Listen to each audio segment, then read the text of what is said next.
Hi, so this is our comm exam. I guess everybody go around and say their names. I'm Elise White. Sarah Nichols, sorry. Jason Chastain. Hannah Williams. Kendall Agnew. Shannon Couch. So we're going to start off with question one, and we're going to split this video into a couple parts so that the recording doesn't go too long. So I'm going to start off with question one. We're going to go around. So as far as the socio-psychological tradition, so this is like the epitome of the scientific/objective perspective. It focuses on like observable facts and things that are objective truths about communication. It's all things that can be observed.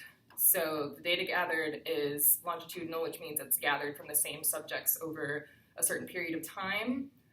And it's the most objective, so it doesn't have a lot of room for intuition. It's pretty one-sided, and it's narrow in the field of view. It doesn't pay as much attention to the big picture as it does the details and the facts. And it is based on your five senses, things you can see and observe rather than just your intuition. The cybernetic theory basically is saying that communication is a link that connects different parts of a system, and the positive effects of that is that it's taking into account that there's a group aspect, but the negative aspect is that if one part of the system fails, the entire thing is basically done. For rhetorical, it's the method of using communication as a form of speaking to an audience, trying to make sure an entire audience understands your viewpoint. A lot of its strengths is that because it doesn't necessarily have to focus entirely on a one-on-one conversation, it can take its time to try to get its point across and list each of its facts and figures. But its weakness is that because it tends to it tries to address more people than it does fewer people, it can sometimes lose itself in not focusing on the individual or trying to address every individual for the sake of trying to make everyone understand what it's trying to say. For the semiotic tradition, it's basically communication through signs and symbols. So every sign has a significant meaning, or every word, and but that meaning is dependent on the person, the individual themselves, and their experience. One drawback is that there may be communication breakdowns between individuals who assign different meanings to different symbols. Not everyone has the same meaning for one word or symbol. The sociocultural tradition states that knowledge comes from individual experience and that culture is very malleable because it's constantly formed and shaped through communication. And because of that, culture can't really be given a static definition, because just like as people form individual relationships with other people, we also form relationships with ideas and concepts according to our native and familiar culture, which creates a stronger culture, but it also creates exclusivity to those who are outside of that culture and can't quite get in. For critical, it tries to use communication as a method of giving power to the powerless, essentially. It's used mainly for what we would describe as social justice. One of its advantages is that it can give either disempowered or people who don't necessarily have a strong voice because they're not the majority, they have the means of using critical theory, or critical theory can give them the means of actually having a powerful voice. But some of its weaknesses is that because it relies heavily on some things that cannot be necessarily empirically used, it can sometimes not have as many facts figures as it wants, even though there are certain things that it can actually analyze extremely well. Phenomenological tradition is based on like the study of communication from an individual perspective. So they believe that the perspective is way more informative than any empirical evidence could be, and so it also discusses how an individual learns about themselves through how they communicate and interact with others. Strengths are that it acknowledges the fact that everyone experiences communication differently, but that also comes with the weakness that that means that there's no objective truth when it comes to communication and that everything is kind of subjective. So my personal favorite was the phenomenological, just because I think it's true that what's true for you doesn't necessarily have to be true for somebody else, and you can't experience everything individually. It's about the bigger picture. And that one is, I just like it because everything's more subjective and it's less based on fact. I also like the phenomenological tradition because it takes into account everybody's kind of perspective while also making sure that everyone has their own individual idea. So that's why I prefer that one. And I also prefer that one. Mostly building off of the Charles Cooley's looking glass self theory that I remember from my sociology class that I took, where basically you have a social self and then you have also your personal self. And so I feel like that fits well into the phenomenological because we all have a social self that we're trying to reflect out into the world, and this studies that social self while also trying to take into account that personal self also. I like the phenomenological tradition, but I would say my favorite is the semiotic because I think it's how I've always viewed communication, and this just like pointed it out. And I also like how it's kind of in the middle of the grid of interpretive and objective, because while I like objective theories because they give you like facts and whatnot, I find myself interpreting those facts no matter what. So I tend to lean more towards the interpretive side, which is why I like semiotic. I also enjoy semiotic because it's like semiotic is also like how I've always like thought of communication. I've always like thought of like words and like even like gestures and stuff being like symbols or messages that mean something. But my favorite is probably critical because I like it. It kind of focuses on reform in society because it like focuses on like how what we speak like gives power to certain groups and stuff. And I think that's very important to think about because oftentimes those things are just so ingrained in our language that we don't realize like what we're saying kind of shapes the way we like think about or treat other people. And so I think that one's like really important just to like I think it's important to study and like have an idea about. And I have to be on the complete other side of the spectrum. I like the objective side of things, so I tend to like socio-psychological.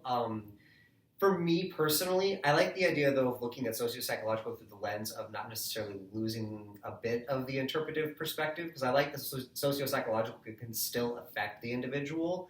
As much as it tries to be objective, it can still look at things through like either an individual or like an individual like culture or individual groups' perspectives.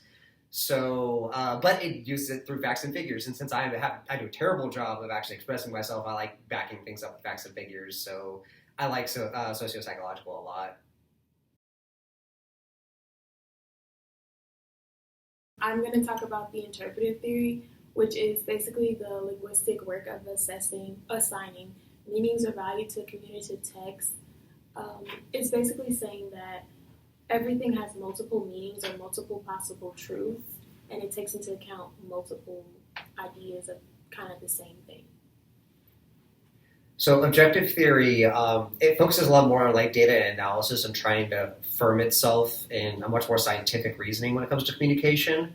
Unlike interpretive theory that tends to want to be more in like flux and believe that things can change, objective likes to have a more solid basis and believes as much as it can that as long as things stay relatively the same, whatever statement it tries to make is pretty much going to be true for pretty much every scenario. So we're all going to talk about the strengths and weaknesses that we find in each one. So objective, I think, has a little bit more of like a narrow field of view. You know, it doesn't take into account the greater context. I'm a very feeling-based person and less about sensing. I put my feelings into a lot of decisions that I make and my communication. So that's just my personal. So if you're a more emotional person, you won't be able to identify as much with objective theory. I think that's both a strength and a weakness of objective theory because I personally prefer interpretive, and I like it because I'm able to put my emotions into it and use my intuition rather than just like straight facts. I don't know, sometimes the facts lie. Yeah, I definitely prefer interpretive myself because I like to think that there are like multiple answers because everyone experiences it experiences things differently, and there's always different perspectives and stuff. So I don't think that there's always like one solid answer. But that being said, I also think like it's objective theory is very important because like as like communication majors and people hiring us, they're gonna have us like they're gonna want us to solve like a certain problem, and you need a direct answer to solve an issue. And so objective theory kind of helps that way, whereas it kind of gives you some place to go to get to the right answer. But I do think that there can be multiple right answers. I prefer interpretive theories for the same reasons that were mentioned already, because they kind of consider the minutia of communication, whereas objective theories kind of belittle that, just for the sake of being succinct and staying on track. Like, oh my god, I just forgot your name. Sarah.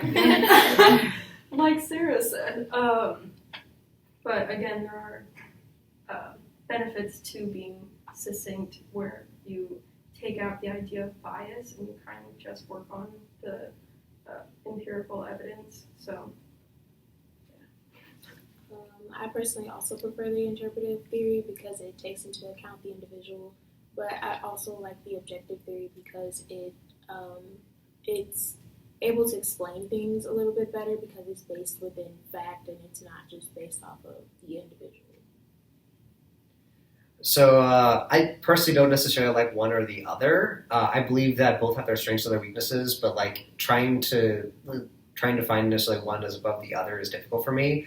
But since interpretive was talked a lot about, I'll make a little case for objective here.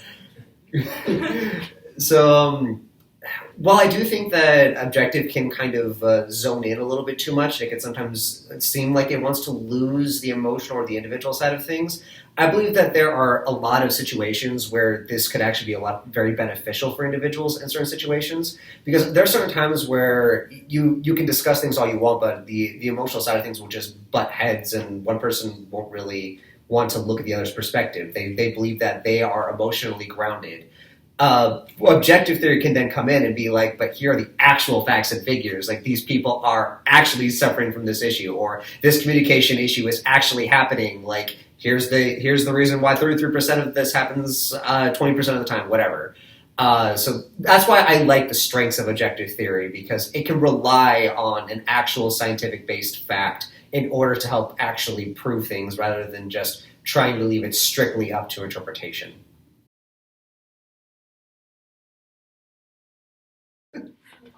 All right, so we're gonna finish up with question 3, which talks about why communication is important and different. And so something that sticks out to me about communication is that we use it every single day of our life, and our lives are really saturated with communication specifically. I think because we use it in our everyday lives, it goes very overlooked in many different circumstances of the general public, and us as communication scholars, we take a deeper look into that and like why things happen the way they do and what we can do to change those about communication itself, not other people. Look at that. Yeah, and like even other majors that focus on like some form of communication, I feel like they always focus on like maybe like one tradition of communication, whereas like us as communication majors, we focus like we study all of the traditions, so we kind of have the background for like all the different ones. So we have like a deeper, like more in-depth background in like which tradition it could deal with, whereas they, I feel like, are more focused with one. And also, communications majors, I feel as though they take into account all different types of things that can be used with. That's not what I meant to say. Communications majors, they take into account all the different like settings that communication is used in, so they find ways to be able to work within those settings.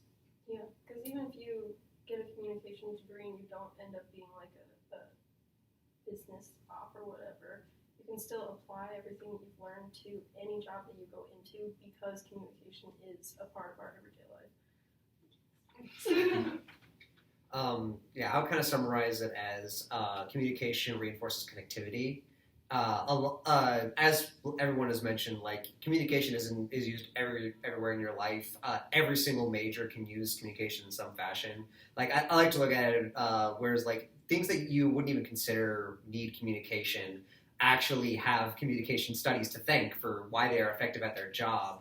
Like a construction worker still has to be able to communicate with everyone else on the job. They still have to communicate with their higher ups. We have mathematicians that still have to describe their theories and have to be able to have everyone understand what they're trying to talk about. I want to be a teacher. I literally have to talk to kids every single day.